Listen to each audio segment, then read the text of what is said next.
Para romo, bruder, suster, bapak ibu dan saudara-saudari yang terkasih dalam Tuhan, hari ini kita mendengarkan bacaan Injil di mana Yesus mengakhiri khotbah di atas bukit. Berbagai ajaran yang sudah kita dengarkan dalam perayaan Ekaristi harian berapa hari ini menunjukkan bagaimana Yesus mengajarkan sesuatu yang lebih daripada yang biasanya. Maka tadi tidak heran banyak orang takjub ketika mendengar perkataan Yesus. Mungkin takjub tapi juga mungkin bertanya-tanya, terus harus bagaimana dan lain sebagainya. Persis seperti yang kita dengarkan pada bacaan Injil hari ini, bagaimana Yesus menyampaikan bahwa yang akan masuk dalam kerajaan surga bukan hanya mereka yang berkata Tuhan, Tuhan saja, tapi mereka yang melakukan kehendak Bapakku di surga. Mungkin kita lalu berpikir, oh berarti tidak cukup hanya berseru, berdoa dan lain sebagainya, tapi melakukan tindakan yang nyata. Rupanya itu pun juga belum cukup kalau kita dengarkan dalam bacaan Injil tadi.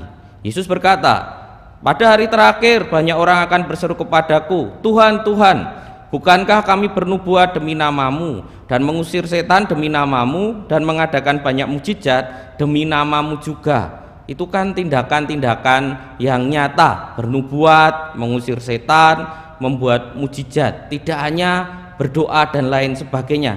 Tapi itu pun tidak cukup untuk kemudian masuk dalam kerajaan surga ketika apa yang dilakukan itu hanya untuk kepentingan dirinya sendiri. Kuncinya adalah bagaimana kita melaksanakan kehendak Bapa dalam kehidupan kita di dunia kita sehari-hari.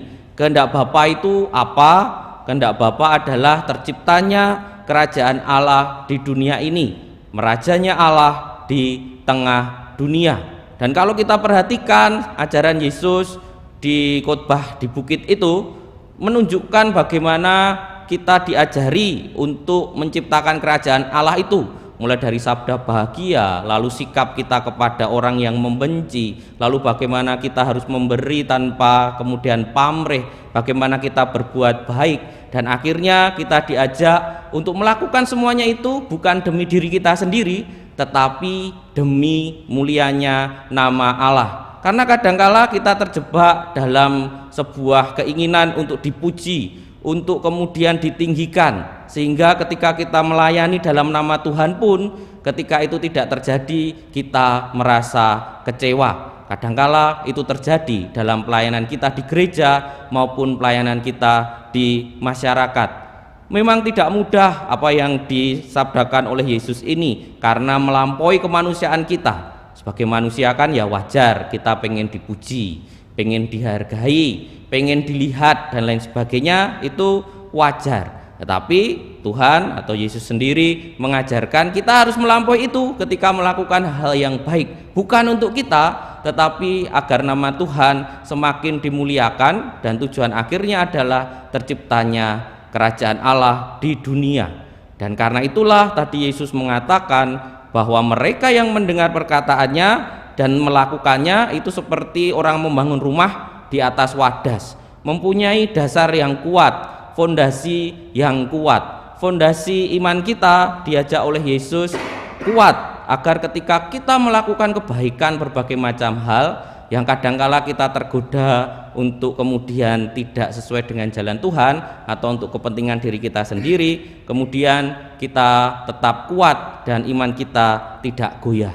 Bagaimana agar iman kita itu tidak goyah? Saya teringat sejak SMA dulu diajari iman itu ada 3 unsur yang nanti bisa kita renungkan sejauh mana kita kemudian mewujudkannya. Yang pertama unsur penghayatan iman. Unsur penghayatan iman ini menyangkut soal pengetahuan iman kita. Sejauh mana kita mengetahui soal iman kita. Misalnya kalau ditanya, mengapa kamu ke gereja hari Minggu? Kita bisa jawab atau tidak. Mengapa ada patung di gereja? Kita bisa jawab atau tidak. Apa bedanya perjanjian baru, perjanjian lama? Itu penghayatan iman, berkaitan dengan pengetahuan iman. Bisa jadi kita masih kurang, tapi kita bisa mencari pelan-pelan. Dan kita bisa bertanya, sejauh mana saya mengerti tentang isi iman saya. Yang kedua adalah ungkapan iman. Ungkapan iman ini berkaitan dengan doa, devosi, ekaristi, dan lain sebagainya. Kita bisa bertanya sejauh mana iman kita ungkapkan dalam doa pribadi, dalam ekaristi, maupun dalam devosi. Lalu yang ketiga adalah perwujudan iman. Iman yang sudah kita ketahui, kita hayati, dan kita ungkapkan itu, kita wujudkan dalam tindakan nyata sehari-hari. Tidak hanya teori, tidak hanya doa, tetapi aksi nyata dalam tindakan kita. Misalnya, kita tahu kita diajak untuk mengampuni, kita berdoa, ampunilah kami seperti kami pun mengampuni orang lain. Apakah kita mewujudkannya juga untuk dalam hidup kita bisa mengampuni orang lain juga? Itu tiga hal yang mungkin bisa kita renungkan hari ini.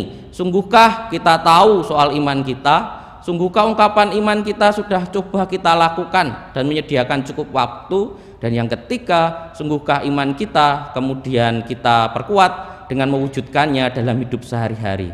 Kiranya itu akan menentukan kita ini membangun dalam fondasi yang kuat atau fondasi yang tidak kuat. Kita hening sejenak.